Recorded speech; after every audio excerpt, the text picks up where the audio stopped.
어떻게 보내셨어요? 날도 좀 춥고 다시 겨울이 온 것 같아가지고 건강 유의하시기 바랍니다. 우리 이번 주간이 우리 고난 주간이에요. 그래서 우리 특별 새벽 기도에 좀 많이 와주셨으면 좋겠고, 같이 좀 기도가 많이 필요한 때 아니겠습니까? 교회도 그렇고 나라도 그렇고 산불도 나고 북한에선 다시 핵 얘기도 나오고, 우리 개인의 또 여러분 신방을 다녀보니까 정말 풀리지 않을 문제들 너무 많고 기도가 필요한 때인데, 여러분 저 혼자 기도하면 힘이 붙이니까 여러분들이 같이 나오셔서 말씀 듣고 기도해 주시는 밤 아침 됐으면 좋겠고, 아침 6시입니다. 5시에 나오시면 안 됩니다. 5시에 나오시면 이숙희 선생님 혼자 여기 계시니까 그때로 안 되고 6시에 나오셔서 여러분 아침 식사까지 교회에서 준비해 드리니까 출근하시면 되겠습니다. 기다리겠습니다. 네, 기다리겠습니다. 우리 이제 지난번 시간을 통해서 예수님의 그 첫 번째 메시지가 하나님의 나라의 도래였음을 우리가 배웠습니다. 어떻게 예수님께서 설교하셨죠? 내가 참에 하나님의 나라가 가까이 왔다. 가까이 왔다라고 하는 것은 이미 여기에 임해 있다라는 겁니다. 완료형이고요. 여기서부터 와서 이미 우리 가운데 와 있다라는 겁니다. 여러분, 이것은요 어떤 면에서 혁명적인 전환일 수 있어요. 왜냐? 우리가 천국을 늘 갈 곳으로 생각했고 미래 가운데 미지의 세계, 특정한 장소로 생각하는 경향이 많았습니다. 물론 그것도 성경에서 말하고 있는 부분입니다. 완성될 하나님의 나라는 지금 여기와는 다를 거예요. 분명히 훨씬 더 좋은 것이 우리에게 예비되어져 있을 것입니다. 그런데 예수님의 첫 번째의 메시지는 그것이 아니었습니다. 예수님의 첫 번째의 메시지는 천국이 여기에 왔다는 겁니다. 우리 가운데 임해 있다는 거예요. 그래서 여러분들이 그렇게 인정하시던 느끼시던 못 느끼시던 여러분들이 구주 예수 그리스도를 영접하는 순간 여러분들은 여기서 천국을 살아내고 있는 겁니다. 천국은 가야 될 곳, 소망할 곳도 맞겠으나 그것보다 먼저 알아야 될 것은, 예수님이 여러분들에게 꼭 알게 하고 싶으셨던 것은, 야, 지금 여기가 천국이야. 그리고 하나님의 나라의 원리대로 살아가. 그래서 완성될 하나님의 나라까지 이어지는 곳이 천국이지, 우리와 다른 특별한 나라에 문을 열고 들어가는 것이 우리의 신앙이 그 정도의 수준이 아니라는 겁니다. 우리가 소유한 그 신앙, 우리가 영접한 예수님은 지금 이곳에 천국을 만들고, 그래서 예수님께서 우리 가르쳐 주신 기도에서 어떻게 기도합니까? 뜻이 하늘에서 이루어진 것 같이 어디서도요? 땅에서도, 이곳에서도 천국에.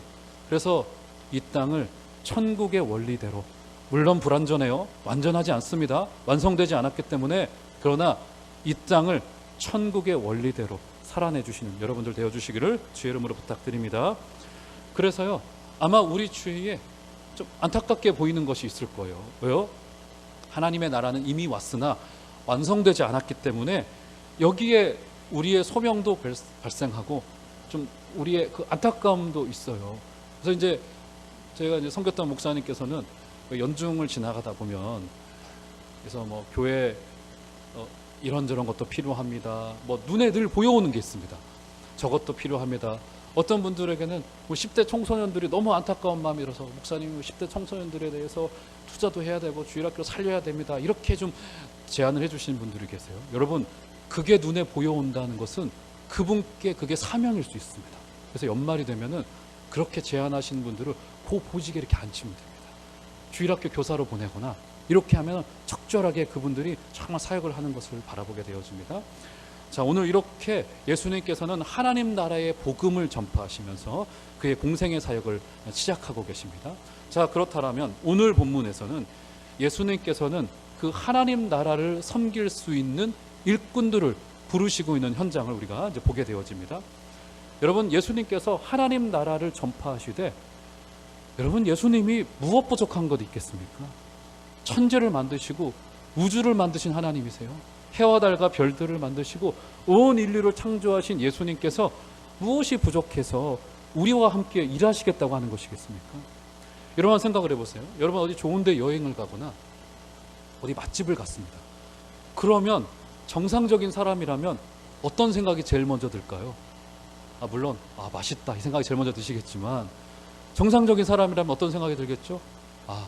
우리 식구들하고 같이 가야 되는데. 좋은 곳을 봤어요? 그러면 우리 교우들하고 함께 가고 싶은데, 이런 마음이 드는 게 당연한 거잖아요. 지금 예수님께서도 하나님 나라의 복음을 전파하는데 왜 우리와 함께 하시냐? 주님이 부족해서도 아니고 당신 없으면 안 돼 이것도 아닙니다. 뭐죠? 야, 이 좋은 일에 나와 함께 하자. 이게 예수님의 마음이라고요. 예수님의 복음 전파, 예수님 홀로 못 하시기 때문에 12제자 세운 건가요? 그렇지 않습니다. 예수님 홀로 다 하실 수 있었어요. 그런데 왜 제자들을 세우셨습니까? 함께 하자는 겁니다. 여러분, 복음 전도도 마찬가지예요. 이것을 의무로 하면 짐이 되고요. 이 좋은 복음, 나만 혼자 할 수 없고 나만 홀로 누릴 수 없으니까 와라, 같이 하자, 이 마음 아니겠습니까?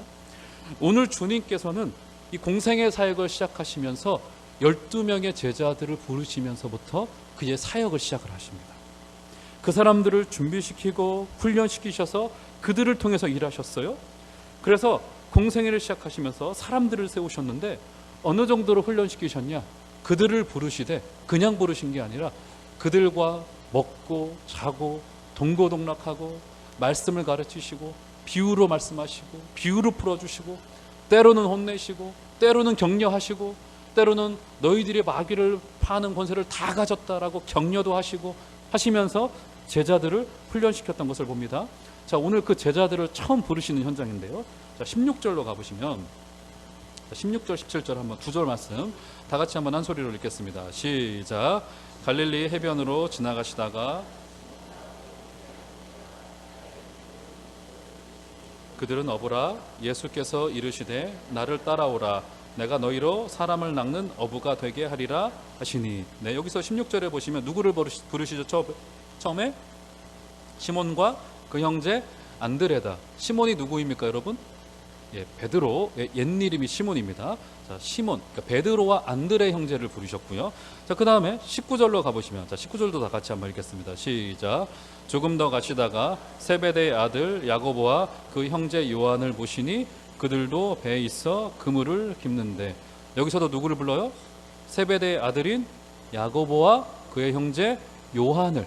자, 이들이 나중에 초대교회 때 어떤 인물들이 되어집니까? 사도행전이 기록하기를 기둥과도 같은 사람들이었다, 이렇게 기록을 합니다. 그런데 그 시작은 바다에 그물 던지던 어부였습니다. 여러분, 결국 교회는 어찌 보면요, 전부 다 사람에 관한 문제라고 할 수 있습니다. 사람을 준비시키는 문제입니다.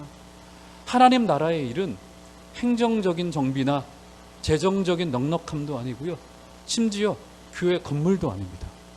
여러분, 과거에요, 워낙에 이제 가난했던 우리 시절에 이 행정적인 준비가 교회가 잘 되어 있지 않았습니다. 그래서 이것에 대해서 뭐 교회가 세미나도 열리고 많은 그런 준비가 좀 필요했었습니다. 그 중에서 특별히 이제 8, 90년대에 교회 건물을 짓는 일을 굉장히 열심히 했습니다. 아마 우리 교회도 아마 그때쯤 거의 지금 있는 교회 대부분의 건물들이 8, 90년대 새로 짓는 신축 말고는 거의 그때 지어진 건물들이 많습니다. 저도 어렸을 적에 다녔던 교회가 92년, 1년 그때 이제 건축을 했거든요. 건축을 그때 많이 했어요. 제가 신학교 1학년 때 동기이셨죠. 저보다 이제 한 3, 4년 위이신 형님과 제가 같은 기숙사 방을 썼는데 그분이 부산 분이셨어요. 그분이 하시는 말씀이 본인은 졸업하고 강도사 인허를 받자마자부터 부산의 한 좋은 길목에 건축부터 할 거다. 아마 그쪽 이제 아버님 쪽이 좀 재력이 있으셨던 분인 것 같아요. 건물을 아담하고 이쁘게 지으면 성도들이 많이 올 거다. 이런 이야기를 했습니다. 그때가 2000년도입니다. 2000년도. 아마 그 정도까지는 좀 유효했던 것 같아요. 그래서 지금은 많이 이 트렌드가 바뀌어졌습니다. 건물 없는 교회들도 많아졌고요. 그래서 제가 아는 후배도 얼마 전에 개척을 했는데 구청에 있는 복지관의 건물을 토요일, 일요일 빌려서 예배를 하고 주중 모임은 가정에서 흩어져서 구역 예배하는 모임으로 대체하고 수요 예배는 그 목사님 댁에 모여서 크지 않게 예배를 하면서 교회를 이렇게 목회하는 것을 봤어요. 건물이 아니라는 겁니다. 한동안 교회들이 교회 건물을 짓는데 많이 투자를 했습니다. 여러분, 지나가시다 보면 저 왕십리 쪽에 큰 건물 있는 교회 하나 보이실 거예요. 교회 이름은 대지 못하겠습니다. 그 교회가 저 왕십리 조금 저 안쪽에 있다가 대로변 쪽으로 나왔습니다. 제가 들어가 보진 않았습니다만 제 후배가 그 교회에서 사역을 하고 있는데 한 2,500석이 넘는데요. 근데 제가 알기로 교인이 2,000명이 안 돼요. 1, 2, 3부 예배를 드리는데 늘 1, 2, 3부가 펑해서 예배를 드리니까 그 전에 좁은 예배당에서 드릴 때는 목사님이 드리지 않았는데 늘 스트레스를 받으시죠. 건물을 지어놓으면 아파트촌에 한가운데입니다. 성도들이 오리라 기대했는데 오질 않아요. 자, 이런 시대가 지나갔고요. 이런 현실적인 문제도 있지만 교회는 늘 이야기를 하기를 교회는 사람에 관한 문제이고 사람을 세우는 문제라고 말합니다. 여러분, 우리 교회 지금 사대비전 제가 이제 설명도 안 하고 그냥 무작정 세워놨는데 첫 번째, 두 번째가 다 사람에 관한 문제입니다. 첫 번째 볼까요? 자, 훈련으로 한번 다 같이 한번 읽어보겠습니다. 시작. 훈련으로 평신도 지도자를 세우는 공동체. 두 번째도 시작. 말씀으로 다음 세대를 준비시키는 공동체. 평신도 지도자를 세워가고 다음 세대를 하나님의 말씀으로 준비시키는 일이야말로 교회의 중요한 사람입니다. 사람에 관한 일입니다. 근데 사람에 관한 일은 단기간에 되지 않고요. 되었다 하더라도 눈에 띄지 않는 것이 사람에 관한 일입니다. 그래서 인내가 필요하고요. 우리 주님께서도 어떻게 하셨습니까? 3년 동안을 제자들에게 말씀을 가르치시고 동고동락하시고 먹을 것을 준비시켜 주시고 같이 구걸하러도 다니시고, 그런데도 어떻게 됐죠? 3년 후에 예수님이 십자가 지실 때 제자들이 다 배신하고 말았던 이런 것까지 겪으실 정도로 사람에 관한 문제는 인내와 장기간의 싸움이 필요한 문제입니다. 사랑하는 여러분, 우리 교회 사람을 키워내는 교회가 되었으면 좋겠습니다. 그 일에는 여러분의 인내와 기도가 꼭 필요할 겁니다. 여러분, 저에게 만약에 성도님들 한 분 한 분이 자라나는 최고의 모습이 무엇이냐 물어보신다면 저는 두말할 것 없이 이렇게 대답할 것 같습니다. 여러분 한 분 한 분이 하나님의 말씀을 스스로 읽고 스스로 해석하고 스스로 삶에서 살아내는 일까지 감당해내는 것. 여러분, 물론 저는요, 제가 할 수 있는 것 모든 것을 다 동원하여서 말씀을 잘 준비하여서 여러분들의 입에 떠드릴 겁니다. 그런데 그것과는 상관없이 여러분 스스로 성경을 읽으셔야 되고 건강하게 해석하셔야 되고 어떤 자리까지 가셔야 되냐면 제가 필요 없는 자리까지 가실 수 있도록 여러분 스스로 말씀을 읽고 해석하고 묵상하고 살아내는 자리까지 갈 수 있도록 여러분들이 그런 자리까지 준비되어지는 일이 저의 사명이라고 생각합니다. 그래서 우리 교회 이제 훈련과 양육의 과정을 이제 준비하고 있는데 여러분 많이 동참해 주시고, 여러분 훈련 받는 일에는 남녀노소 이거 상관이 없습니다. 많이 참여해 주시고, 제가 이제 훈련을 하다가 여러분들께 이제 크고 작은 자리에서 훈련의 현장을 할 때 여러분이 말씀을 잘 읽고 해석하고 실천하는지를 확인하는 거를 제가 좀 하나하나 좀 꼼꼼히 할 텐데, 그것의 가장 좋은 방법이 뭔지 아세요, 여러분? 여러분들에게 모든 과정을 다 수료를 하시던 그 마지막 주에 여러분들에게 설교해 보시라고 할 겁니다. 제가 진짜예요. 이거 제가 하고 맙니다. 설교는 저만 하는 게 아니고요, 설교 때문에 저만 고통받아서는 안 되잖아요. 여러분들과 같이 고통받아야 됩니다. 그래서 그거 각오하시고, 이거는 제가 지나온 모든 교회에서 했습니다. 5명 모이더라도 했습니다. 모아놓고 일으키셔서 5분 설교, 10분 설교 시켰거든요. 미리 준비하도록 해서 그런 자리까지 갈 수 있도록 여러분들이 성장하셔야 됩니다. 그렇게 우리 교회는 특별히 다음 세대 주일학교 아이들 준비하는, 사람을 준비시키는 교회가 될 수 있기를 주의 이름으로 축원드립니다. 이렇게 예수님께서는 사람을 부르시면서 목회를 시작하셨습니다. 자, 그런데 사람을 부르시는 장면을 우리가 조금 더 한 발자국 들어가서 꼼꼼히 좀 살폈으면 좋겠는데요. 자, 오늘 제자들이 부름받고 있는 현장을 다시 한번 보겠습니다. 16절을 다시 한번 우리 시온 찬양대께서만 한번 큰 소리로 16절을 읽어주시겠습니다. 시작. 갈릴리 해변으로 지나가시다가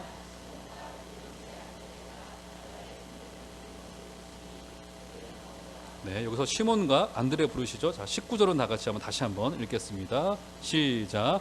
조금 더 가시다가 세베대의 아들 야고보와 그 형제 요한을 보시니 그들도 배에 있어 그물을 깁는데.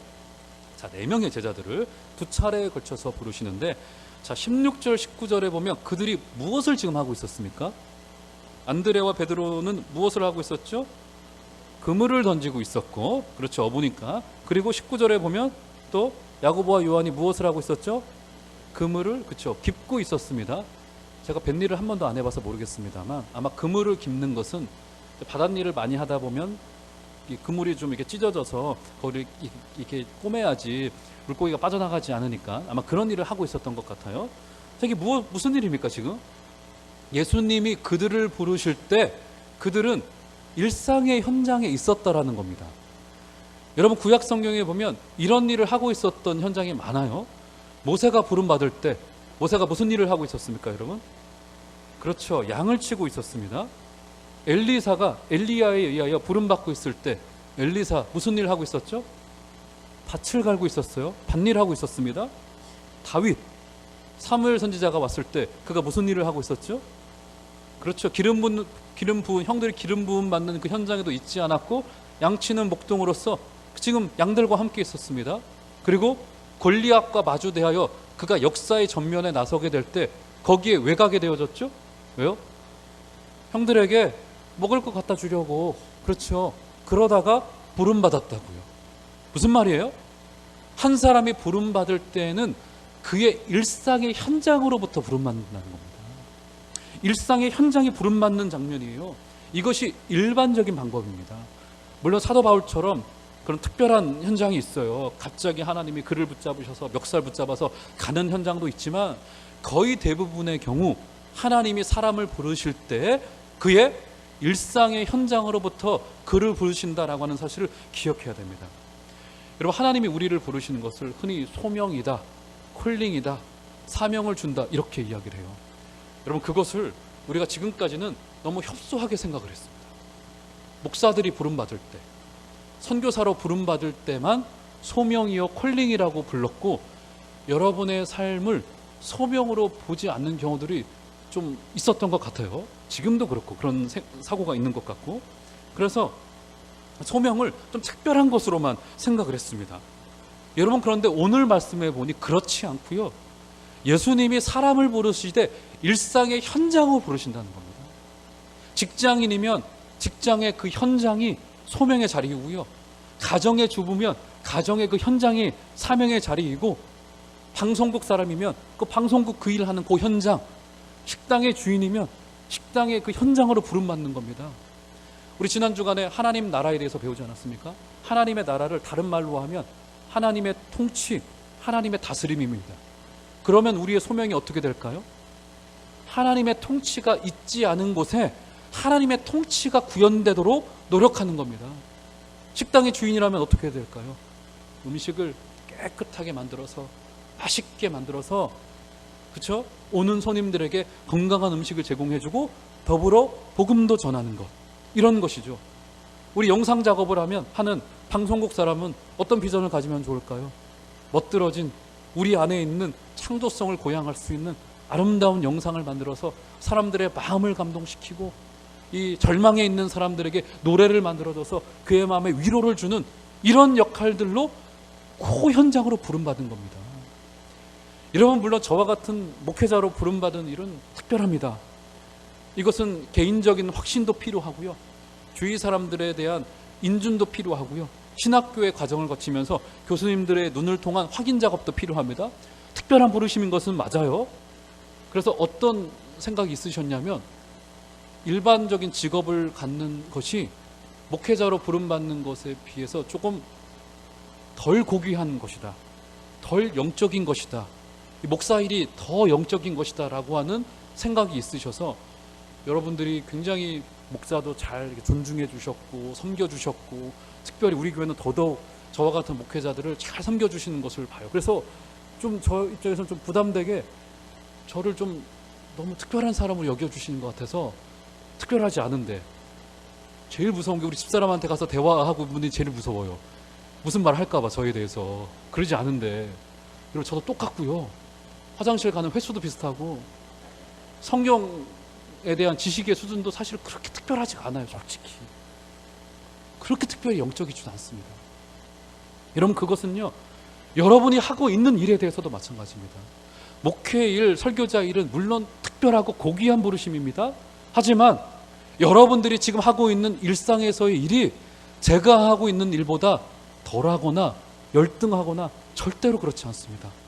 여러분이 있는 그 현장에서 하나님의 통치가 이루어지도록 애써주시고 기도하시고 직장의 그 현장에서 그 괴팍한 직장 상사를 모시고 그 사람에게 내가 어떻게 인내하고 순종할 것인가를 고민하시고, 어리숙해 보이는 직장의 후임들에게 내가 어떻게 본을 보여주고 어떤 가르침을 줄 것인가 좀 고민하시고, 우리 가정에 있는 가정의 그 구성원들에게 어떻게 감동할 것인가, 어떻게 섬길 것인가.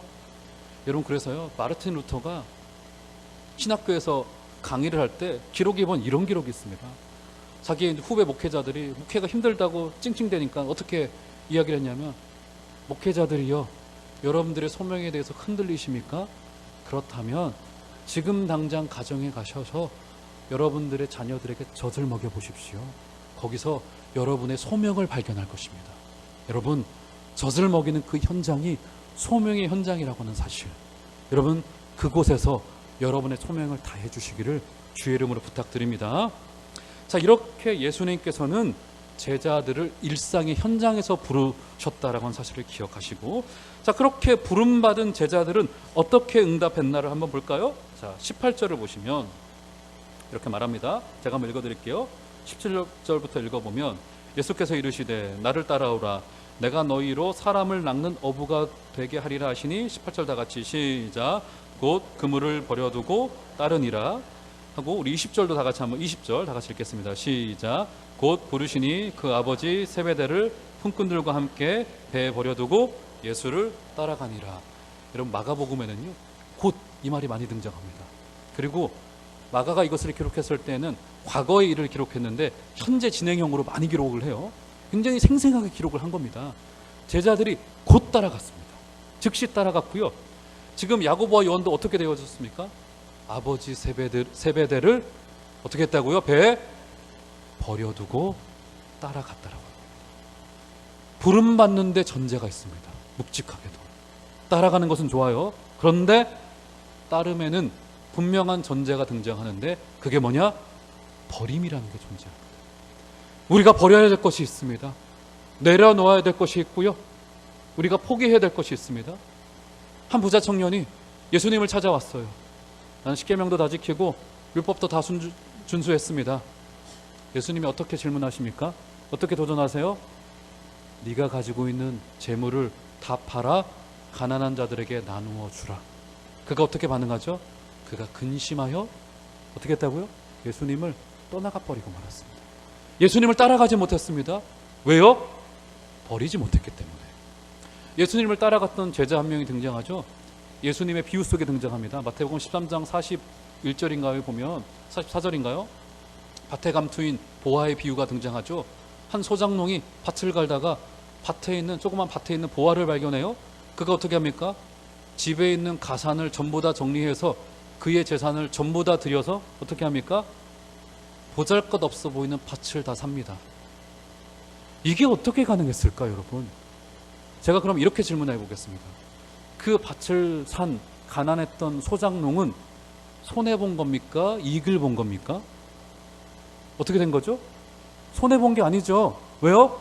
밭만 산 게 아니라 밭에 감추인 보아까지 함께 샀기 때문에. 여러분, 우리가 포기하고 버리는 것은 절대로 우리에게 손해가 아니죠. 왜요? 우리에게 보아도 같은 바꿀 수 없는 보물이라고 우리가 고백하고 있는 그분을 우리가 버림으로 온전히 소유할 수 있기 때문에. 사랑하는 여러분, 여러분 예수님 앞에 나아오고도 여러분 마음 한켠에 두고 있는, 내가 이것만은 하나님 앞에서라도 포기할 수 없어.